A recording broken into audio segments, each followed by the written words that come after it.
Hare Nama, Hare Nama eva kevalam, Kalo nasteva, nasteva, nasteva gatiranyata.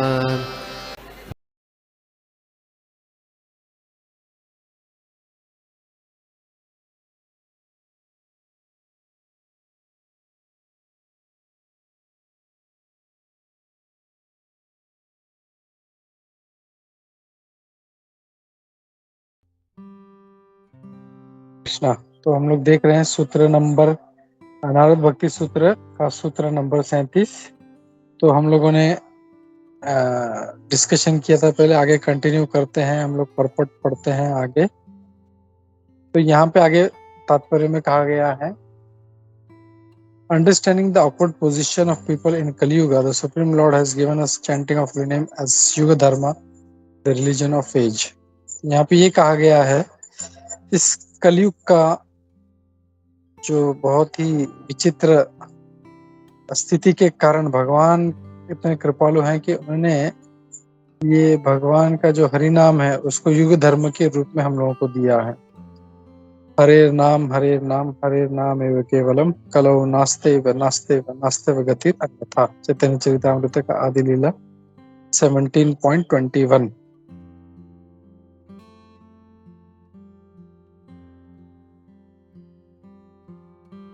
तो इसमें ये कहा गया कि इस युग में जहाँ पे कलह है और हिपोक्रेसी यानी डुप्लीशियसनेस है जहाँ पे, तो वहाँ पे भगवान का हरि नाम वही एकमात्र हमारे उद्धार का मार्ग है। इसके अलावा और कोई मार्ग नहीं है, कोई मार्ग नहीं है, कोई मार्ग नहीं है। और ये श्लोक बृहन नारदीय पुराण में भी आता है। तो बृहन नारदीय पुराण से लिया गया है और इसको चैतन्य चरितामृत के आदि लीला में भी इसको कोट किया गया। श्री प्रभुपाद ने ये अंतरराष्ट्रीय भावना कृष्ण भावना भावित संघ जो है इसका निर्माण इस युग धर्म के आधार पर किया था। और नारद मुनि जी इस सूत्र में यही जो है उपदेश दे रहे हैं। सारे जगत में प्रभुपाद जी के बहुत सारे अनुयायी हैं जो 16 माला का जप करते हैं, रोज मंगला आरती अटेंड करते हैं, इवनिंग प्रोग्राम अटेंड करते हैं, लेक्चर्स जो है स्क्रिप्चरल डिस्कोर्स उसको अटेंड करते हैं और 4 नियमों का पालन करते हैं जो हमें पापमय जीवन से बचाता है। और ये सब अपना प्रोफेशनल कैरियर, अपना क्या बोलते हैं,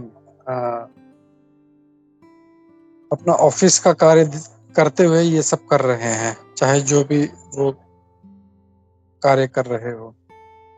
भगवान कृष्ण ने स्वयं प्रत्यक्ष रूप से नारद मुनि को इस बात का वचन दिया है कि जो कोई उनका नाम का जप करेगा वो भगवान की कृपा का पात्र बनेगा, चाहे वो किसी भी वर्ण और किसी भी आश्रम से हो, उसका जो भी परिस्थिति हो। फिर यहाँ पे पद्म पुराण का एक श्लोक कोट किया गया है, ना हम तिष्ठामि वैकुंठे योगिनाम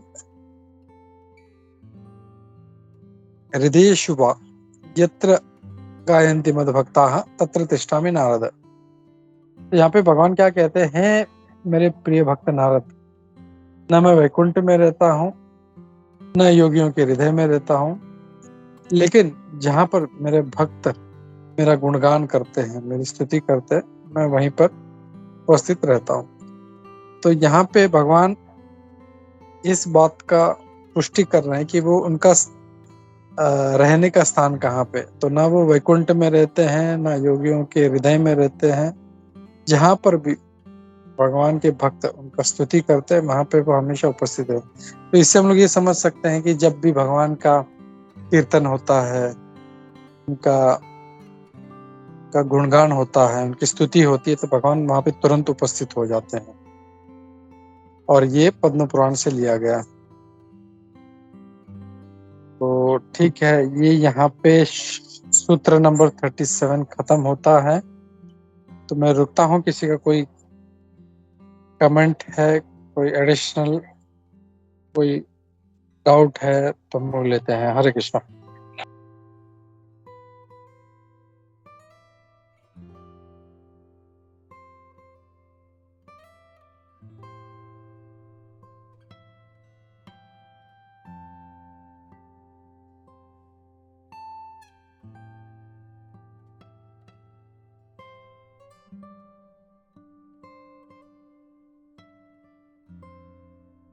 प्रभु जी कोई प्रश्न नहीं है प्रभु जी।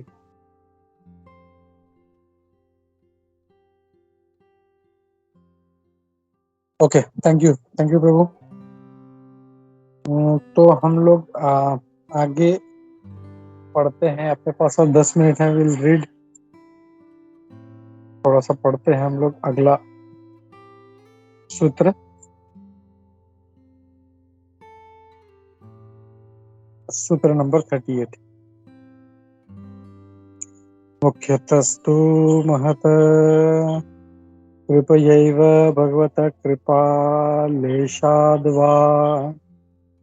मुख्यतस्तु महत कृपयैव भगवत कृपालेशाद् वा।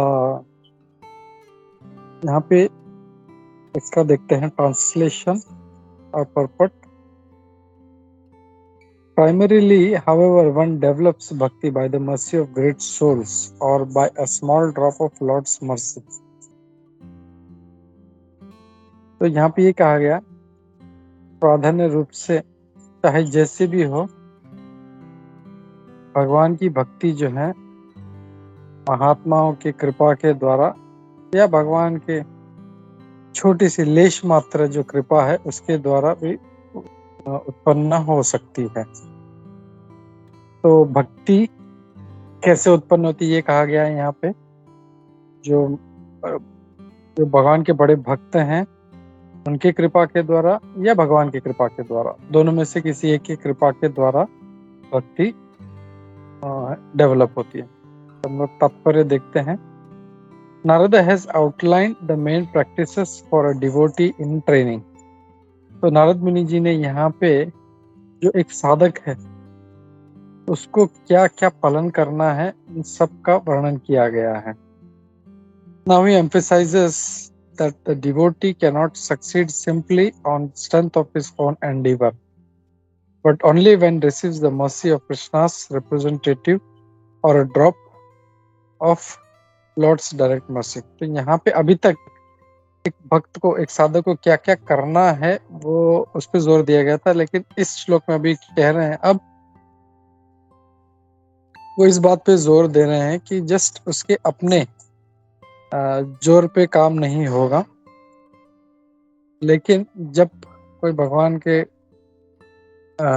भक्त हैं वो जब कृपा करते हैं या साक्षात भगवान अपना कृपा का बिंदु देते हैं तब ये होता है। जब तक हमें किसी भक्त का संग, साधु का संग नहीं प्राप्त होता, भक्ति हमसे हमेशा दूर रहेगी। वाह,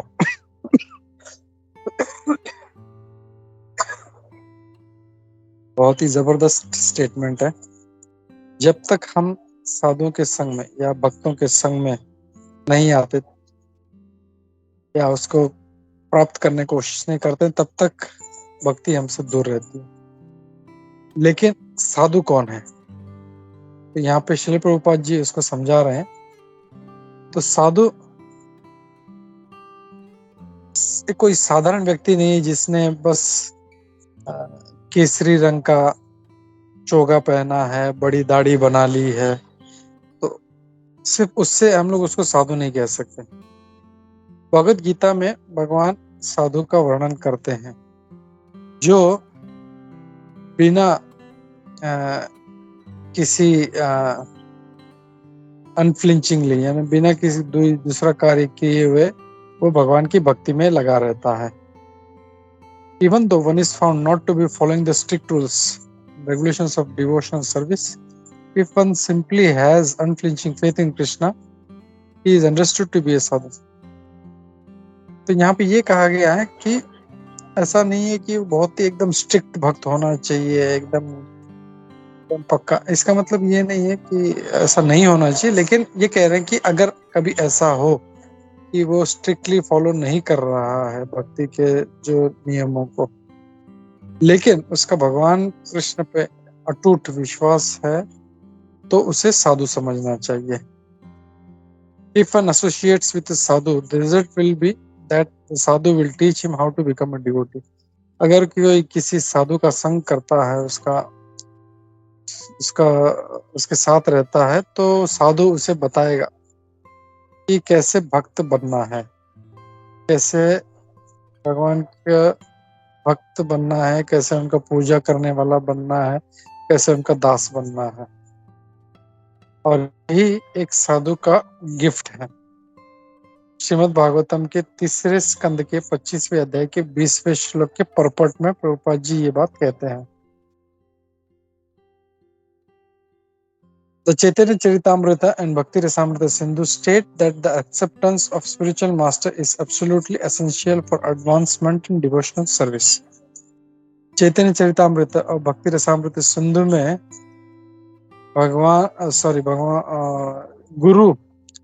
गुरु को अपनाना ये बहुत ही एक महत्वपूर्ण मार्ग माना गया है। भक्ति में अगर किसी को आगे बढ़ना है तो उसे पहले गुरु ग्रहण करना पड़ेगा। श्री प्रभुपाद जी लिखते हैं आगे, अगर हम लोग देखें यहाँ पे, तो यहाँ पे बार बार श्री प्रभुपाद ने ये कहा है, श्री प्रभुपाद ने ये कहा है। तो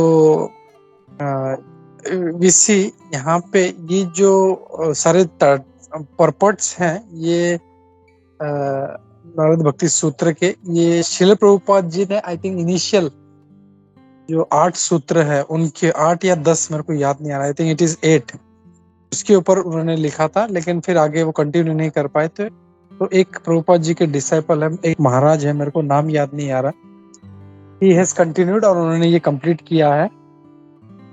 एंड इसीलिए हम लोग देखें बार बार तो वो यहाँ पे इस बात को कहते हैं कि प्रभुपाद जी ने अपने तात्पर्य में कहा, प्रभुपाद जी ने ये कहा है। तो यहाँ पे ये कह रहे हैं कि प्रभुपाद जी आगे लिखते हैं,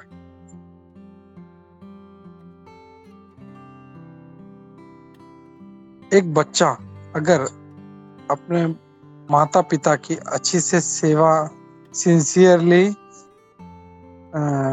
अगर नहीं करता तो वो एक अच्छा पुरुष नहीं बन सकता। वैसे ही गुरु के क्या बोलते हैं, केयर, हमें केयर को क्या बोलते हैं, गुरु के आई डोंट नो, आश्रय, परवरिश, सेवा, परवरिश, ध्यान, गुरु का ध्यान, सेवा, सेवा, गुरु की सेवा प्रभु जी। हाँ नहीं, आश्रय, केयर इज ध्यान। नॉट, गुरु का ध्यान रखना, ध्यान बोल सकते हैं। ये जब गुरु के वो केयर में रहता है उनके, या आश्रय भी, यस करेक्ट, आश्रय भी बोल सकते हैं। गुरु के आश्रय में जब रहता है तो उसके बिना वो उस आध्यात्मिक स्तर तक नहीं पहुंच सकता। तो जैसे बच्चे को अगर अच्छे से अगर एक अच्छा व्यक्ति बनना है तो अपने माँ बाप की अच्छे से सेवा करनी है, तो तब वो आगे अच्छा व्यक्ति बनता है। वैसे ही अगर भक्त को अगर आध्यात्मिक स्तर तक उठना है तो उसे अपने गुरु के आश्रय में रहना पड़ेगा, उनके ध्यान में रहना पड़ेगा। One should always remember that a person who is reluctant to accept a spiritual master and be initiated is sure sorry,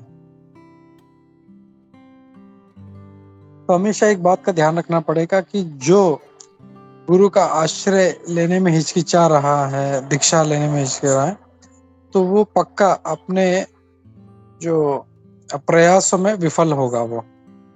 वो कभी मतलब जो है भगवान का भगवत धाम में जाने का उसका जो प्रयास है, उसका जो उसमें वो यशस्वी नहीं होगा। ये चैतन्य चरितामृत की आदि लीला के 1.46 के परपोर्ट में और 1.35 के परपट में कहते हैं Prabhupada ji. And so by the grace of spiritual masters all the aforementioned practices taught by Narada, the chanting and hearing of holy names, avoiding sense gratification, so on, will come naturally to one who serves and inquires from devotees. यहाँ पे ये कह रहे हैं, और उन गुरुओं की कृपा से,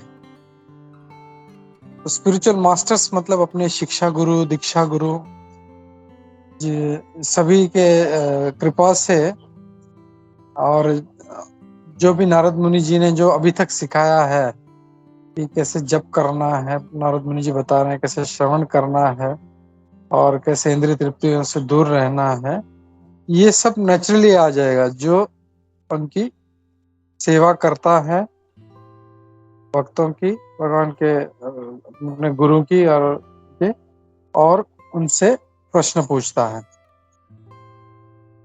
तो दिस रिमाइंड्स अस ऑफ 4.34। सिर्फ प्रश्न नहीं पूछना है लेकिन उनका सेवा करना है। तद विधि प्रणिपातेन परिप्रश्नेन सेवया।